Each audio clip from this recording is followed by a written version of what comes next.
Ya. Nah terus yang pertama turun di Medina menurut sebagian ulama itu wailul lil mutaffifin, karena orang Medina itu paling buruk dalam hal perdagangan. Mereka terkenal tukang curang zaman itu tentu. Ya zaman itu. Sehingga pertama Rasulullah mendidik orang Medina adalah sesuai ajarannya Allah, itu wailul lil mutaffifin alladzina idza qalu 'alan nasi yastawfun wa idza kaluhum awazanuhum yukhsirun. Jadi zaman itu awal Islam.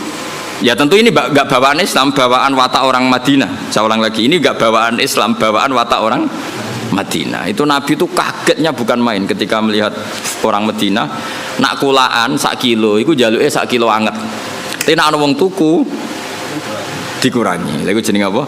Alladzina idzaqtalu 'alan nasi yastawfun. Kalau dia posisi kula, minta 1 kilo itu penuh. Yastawfun itu wafa itu penuh. Tapi wa idza kaluhum aw wazanuhum yukhsirun, kok nak ngedol dikurangi. Nah, karena orang Madinah itu punya watak seperti itu, pertama Quran turun di Madinah itu wailul lil mutaffifin, karena Rasulullah enggak ingin tradisi itu berlanjut setelah dibina Rasulullah sallallahu alaihi wasallam. Maka awalu suratin nazalat bil Madinah adalah wailul lil mutaffifin. Mutaffif itu siapa? Alladzina idza qalu 'alan nasi yastawfun wa idza kaluhum aw wazanuhum yukhsirun. Nah terus ayat itu oleh beberapa mufassir termasuk Habib Salim Asy-Syatiri, termasuk ya tentu Sayyid Alawi guru-gurunya, ya tentu termasuk Mbah Mun. Ayat itu sebagai pelajaran bagi kita, orang kalau berteman itu harus fair. Harus fair gini. Saya sendiri sebagai kiai kalau dolan ning santri awan-awan rawani, mergo wae istirahat. Karena saya membayangkan diri saya nak didolani wong pas istirahat juga enggak suka. Jangan kamu jadi kiai nak didolani awan-awan gak suka karena jam istirahat. Kowe dolani wong saenake dhewe di jam istirahat, itu ndak fair apa? Enggak fair. Jadi kamane kalau kamu tentang hak kamu minta penuh, tapi di haknya orang lain kamu yuksirun.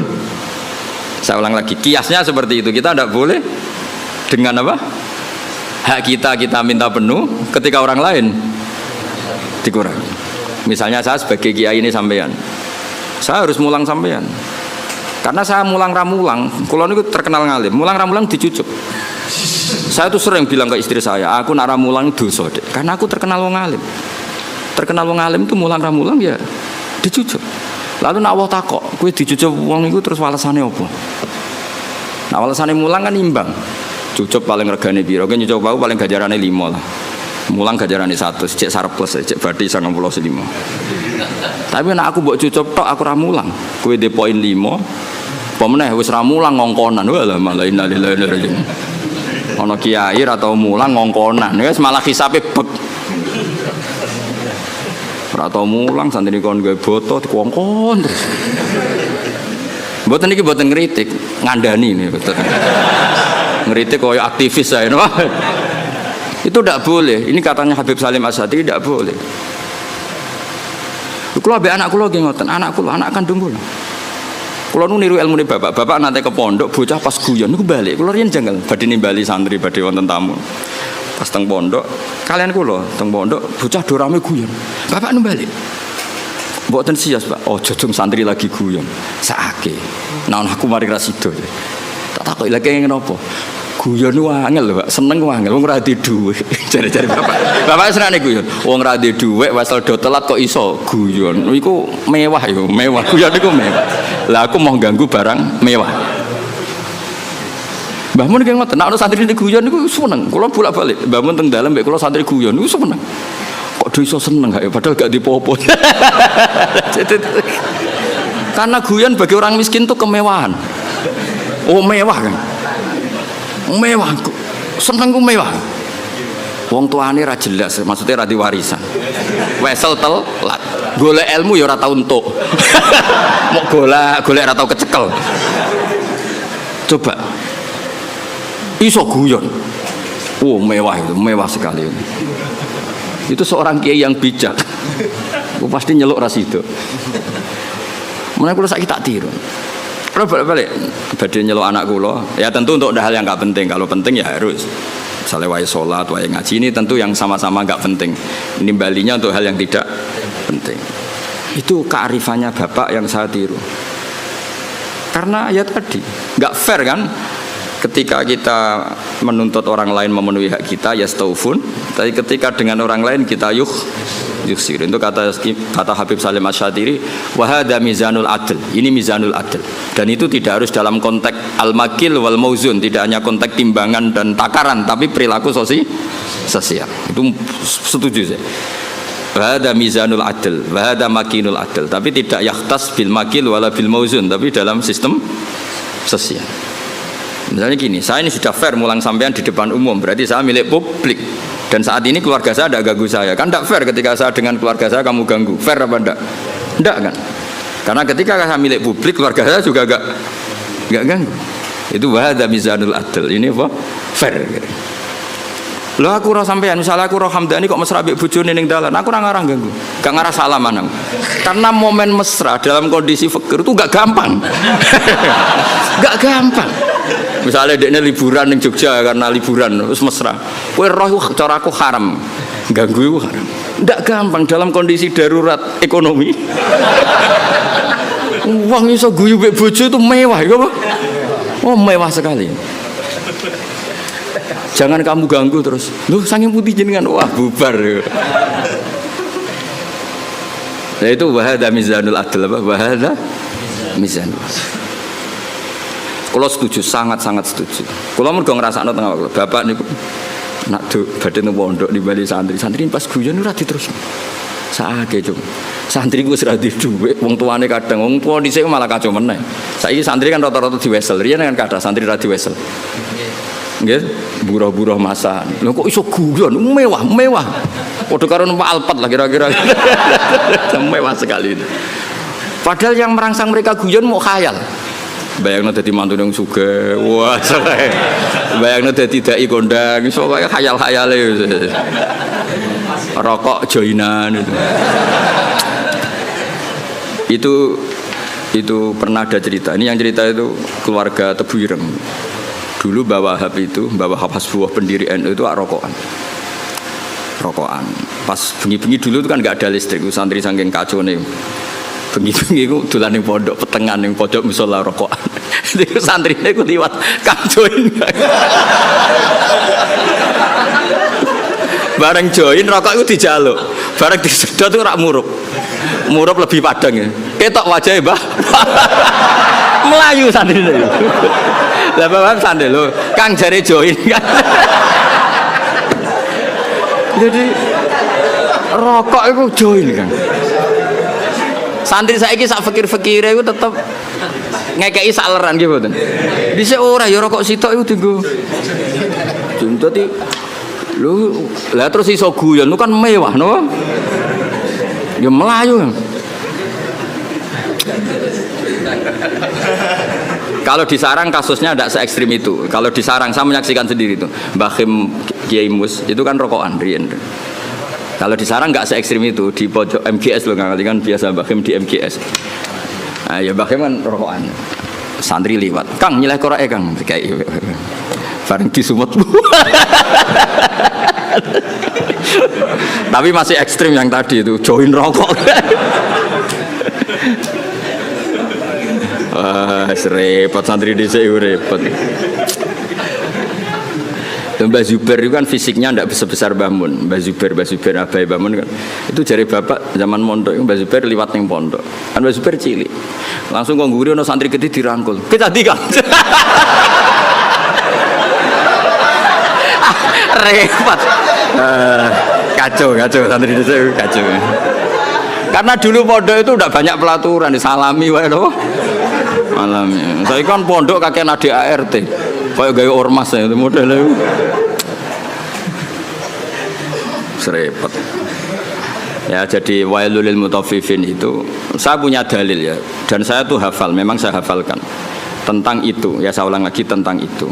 Bahwa yang dikatakan Habib Salim Asy-Syatiri, saya punya kitab beliau An-Nafahat Al-Haramiyah, kadang ditulis Fawaidus Syatiriyah. Kenapa saya cerita itu? Karena sanad itu tidak boleh hanya sanad ali, harus ada sanad nazil. Maksudnya nazil itu kamu tidak boleh langsung sidik-sidik nyuwun sewu Abu Bakar, Umar, Hasan Basri. Karena kita ini tidak bisa ketemu mereka tanpa Mbah Mun, tanpa Habib Salim Asy-Syatiri, tanpa Mbak Arwani, tanpa Mbak Turehan, tanpa kiai-kiai kita. Kenapa? ilmu ini kan teks. Kalau teks itu tidak ketemu para pelakunya itu bahaya disalah tafsirkan. Saya ulang lagi, bahaya disalah. Misalnya coba para ekstremis dalilnya kan langsung Quran hadis. Padahal Quran itu ada mahmalnya, ada takwilan. Yang tahu itu adalah perawi. Yang tahu itu adalah, sehingga kita butuh rawi yang masih hidup karena ini yang masih orisinil. Saya beri contoh ya, kamu mesti gak bisa bantah. Nak nuruti takbir ning kitab Bajuri, kitab I'anatul Thalibin, nekani resepsi saiki haram kabeh. Di situ jelas ijabatu walimatil ursi adalah wajib. Kecuali di sana ada kemungkaran kakhtilatir rijal wanisa, itu jelas dicontohkan kakhtilatir rijal wanisa. Nah, sekarang ra trimo ikhtilat. Kowe nganti nangis ning resepsi mergo sadar kabeh kancamu bojone ayu, bojomu tok sing elek. Mulane kula dikonco, Gus, bojo iku sementing kena dijak buah. Sampai kanca kula nu cerita, ngajak bojo ning resepsi ku haram nah elek. Lah kok iso? Mari digo nyek-nyekan, Gus. Lho misale sampean ning pondok mluwete playboy, coba boleh bojomu elek, ayo mentolo gak ngajak ning resepsi ayo. Ayo jawab. Kowe nak mentolo ya wong dablek tenan. Lu ngenes ya Kang. Pemene sing dhisik ning pondok mlete jebule bojone elek ngebis. Sing digo nyek-nyekan numpak mobil bojone. Ayo, ngenes Kang, yakin ngenes. Itu resepsi kan ajang pembulian sebetulnya.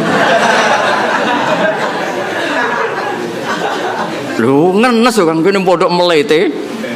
Jebule bojone elek teko ning resepsi ngebis. Ngecek lah cara saiki. Sing kancamu mbok nyeki bojone ayu nggo mobil. Ana sing bukakno, wah tambah ngenes kowe. Ngenes. Mulane jare kanca kula, bener jenengan Gus. Iku rapati seneng acara. Sing dukung ya sing nasib elek-elek iku mau. Nah ini saya cerita. Tapi tidak ada guru-guru kita yang tidak hadir kalau nggak ada uzur. Saya menyaksikan Mbah Mun ya rawuh kalau ada resepsi asal nggak ada uzur. Gus Naji ya rawuh. Setahu saya Gus Ulin ya rawuh. Guru-guru kita kalau ada santri nikah dan itu terjadi ikhtilatul rijal wan nisa, setahu saya beliau-beliau kalau nggak ada uzur ya rawuh. Berarti ada tag, ada ahwalul masyayikh, ada tag, ada ahwalul masyayikh. Dan karena rawuh beliau-beliau ini menjadi ajang silaturahim, dan yang nikah seneng karena dirawi gurunya. Nggak ada yang bilang gini, wah teko haram takbirin yang Bajuri. Makanya saya bilang kita ini butuh sanad nazil. Butuh sanad apa? Nazil. Jangan langsung ali, karena kita tidak tahu takwilannya itu. Takwilan itu penjelasan detailnya kita tidak tahu. Makanya saya suka baca kitabnya orang-orang sekarang, asal jelas ya, ini kan kitabnya Said Muhammad. Saya tahu kitab ini dari Zubdatul Itqan. Zubdatul Itqan dari kitab Itqan. Tapi kita butuh orang sekarang. Yang utama tentu yang muktamad, supaya tadi apa saringan-saringan bahasa dulu terjaga. Kayak tadi saya contohkan tadi apa guru-guru kita hadir di acara resepsi, padahal di situ ada ikhtilatul rijal wan nisa. Ya jane anak nuruti haram ya karuan haram. Wong lanang wedoke ning padi-padi kabeh sing teko spontan yo komentar. Lho cayune ngono gelem celek. Nek sing wedok sing ayu. Iku cek diomongno cek ora iku wong pangeran ya alamu sirra waqfat. Misale kira ngomong, tapi aku ora ngomong, atimu ngomong padha wae. Ayo do batin to ora kira-kira. Mun sing luwanang ganteng bojone elek, kok gelem. Lah engko nak ayu ambek ganteng sing nggawa bojone ngenes. Wah, nyoro aku. Bojoku elek, bojoku kowe. Jadi ini kan ajang masalah memang menurut saya itu. Ayo jajal, terus piye jajal iki? Kowe ngono ta ora kira-kira teko resepsi? Kira usah sok soleh biasa wae. Nah itu dulu ada sahabat atau tabi'in namanya Muhammad bin Jaza Az-Zabidi. Ini yang diceritakan Imam Ghazali, Muhammad bin Jaza Az-Zabidi. Itu beliau ngendikan gini, sama masih hafal kalimatnya. Ini ada di Ihya. Yu'jibuni minal qurra kullu taliqin mithaq. Fa ammal ladzi talqahu bi abusin wa yalqaka fa ammal ladzi talqahu bi bisrin wa yalqaka bi abusin fala aktsarallahu fil muslimin. Saya itu paling suka sama orang alim. Qurra dalam bahasa ulama dulu itu orang alim. Kemudian era sekarang qurra itu yang ahli apa? Quran. Dulu enggak, qurra itu siapa saja orang alim disebut apa? Qurra era dulu ya. Jadi bahasa itu yang alami peralihan. Saya tuh suka kalau ketemu orang alim itu yang suka guyon, suka ceria. Jangan sampai kamu sebagai orang alim itu, kata sahabat ini, orang ketemu kamu senyum karena suka ketemu orang alim, kamu merengut karena apa ya? Jebule mau ketemu tok gitu, tidak melakukan penghormatan yang semestinya. Artinya gini, orang bodoh kalau ketemu orang alim biasanya yu'addi haqqal alim, memenuhi standar haknya orang alim, yaitu nyucup hormat. Tapi kita sebagai orang alim kadang kumo luhur, sinis. Intinya Sayyid Zabidi itu ngendikan apa, siapa tadi, Muhammad bin Jazak tadi ngendikan, jangan begitu. Sama kita dengan anak kita juga seperti itu. Anak kita latih sopan, ambil bapak boso, ngekei bapak tangan kanan dan seterusnya. Kemudian kita seenaknya saja kadang ngasih anak kita dengan tangan kiri. Seakan-akan kita tidak punya kewajiban sopan sama anak. Kita kalau di jam makan, anak kita tidak makan ngamuk, wah ya mangan kok mangan gitu. Kita sendiri demi rokok jam mangannya terlambat. Itu kata saya apa, Muhammad bin Jazar, itu tidak fair. Itu berarti kamu yastaufun, kalau hak kamu yastaufun minta dipenuhin, ke orang lain yuksirun. Makanya saya ulang lagi, wahada mizanul adl, apa wahada mizanul adl, itu tidak hanya fil makil wal mauzun, tidak hanya masalah timbangan dan apa takaran, tapi fil ahwal as-syakhsiyah, fil ahwal al-istimaiyah, di perilaku pribadi maupun perilaku apa sosial. Kita harus fair. Kalau yastaufun semua. Apa? Kalau yastaufun ya artinya kalau kita kulaan ya ingin 1 kilo itu penuh, tapi kita menjual juga 1 kilo penuh. Kita menuntut orang lain baik sama kita, diri kita juga harus tertuntut baik sama orang lain. Itu wahada mizanul adil. Ini apa? Adil.